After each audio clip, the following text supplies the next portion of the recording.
Testing. Test 1, 2. Okay, everyone, let's start the what if. What if King Piccolo wished for immortality? Part 1.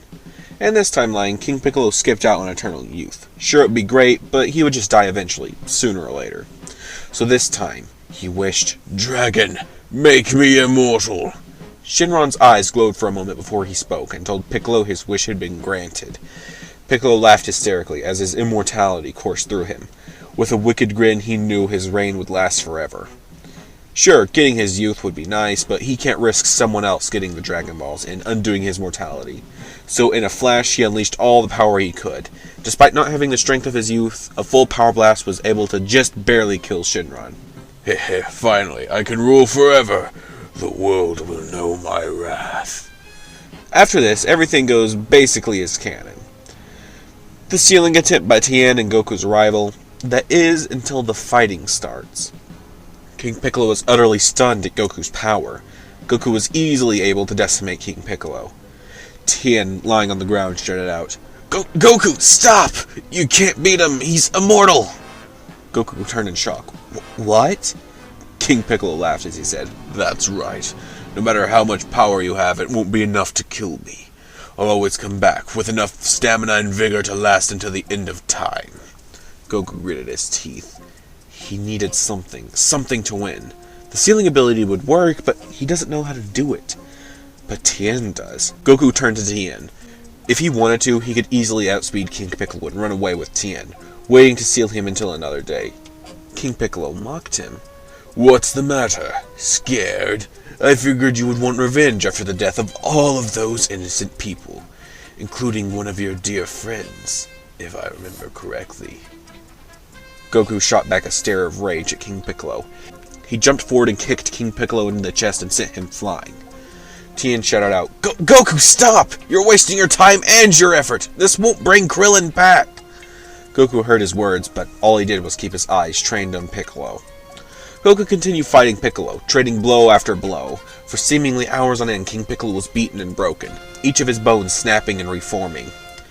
And in it all, King Piccolo could not help but laugh a bit. He could feel each punch getting weaker, and each kick growing fainter. And before long, they were on the same level.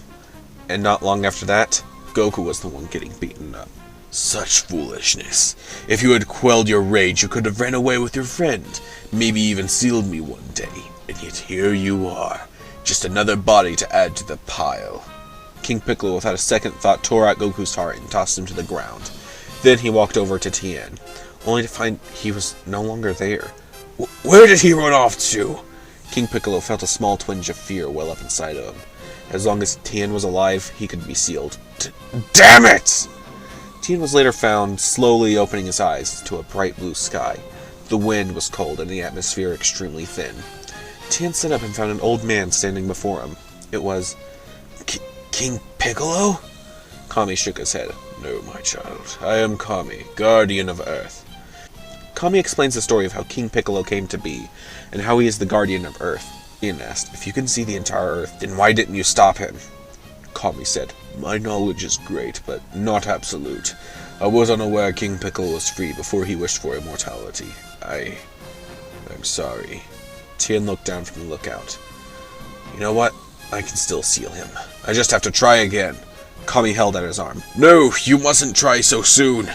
At his current power, you would not succeed. You have already lost the element of surprise, and he won't let you set up that technique again." Goku made the mistake of letting his rage take hold. "I won't let this planet's last hope do the same." Tien thought for a moment and calmed himself down. "So, what do I do?" Kami said, "Train here, become stronger, and then, one day, you can avenge your friend." Tien nodded, and then asked, Wait, what about the others?" Kami raised an eyebrow. "Others?" Tien nodded. "Yamcha, Bulma, Oolong, Puar, can't you grab them safety while I train?" Kami said, "Very well. If it will put your mind at ease, I will offer safety to these people." Over the following days, Tien made himself at home. Oolong and Puar could not handle the thin atmosphere and stayed much lower at Korin's tower, which was still extremely difficult for them. Bulma and Yamcha were staying at the lookout itself, and Yamcha was going to train with Tien. Tien needed a sparring partner after all, and Yamcha was really the only one left to spar with. Well, there was Yajirobe, but he was too lazy to even consider fighting. Yamcha asked, "So, when are you planning to fight King Piccolo?" Tien said, "After I become stronger. Kami said his age will prevent him from becoming much stronger than he already is, so the only real hurdle is getting past his immortality." Yamcha nodded. "I see. Well then, I'll be happy to accompany you as backup when the time comes." Meanwhile, King Piccolo was in a panic. Piano was trying to calm him down. "Sire, with your power, you could never be sealed by the likes of him." Piccolo smacked Piano away. "You don't understand. Goku wasn't able to kill me, but he tossed me around like a beanbag. If that Tien person gets stronger than me, then he would be able to seal me. And my age is keeping me from attaining any more power." Piccolo shuddered in rage. The city itself seemed to shake in fear from that raw anger. I knew I should have wished for my youth back. Curse this feeble body! Just then, King Piccolo had an idea. If I can't get stronger, then I'll just have to get some hired help. King Piccolo suddenly spat out a single egg, its size and quality far greater than all the other eggs before it. Piccolo said, "A true son. Someone with all my potential power and spirit, and with my immortal body and his unequaled power, I would be unstoppable." Only hours later, the egg broke open, and Piccolo Jr. was revealed.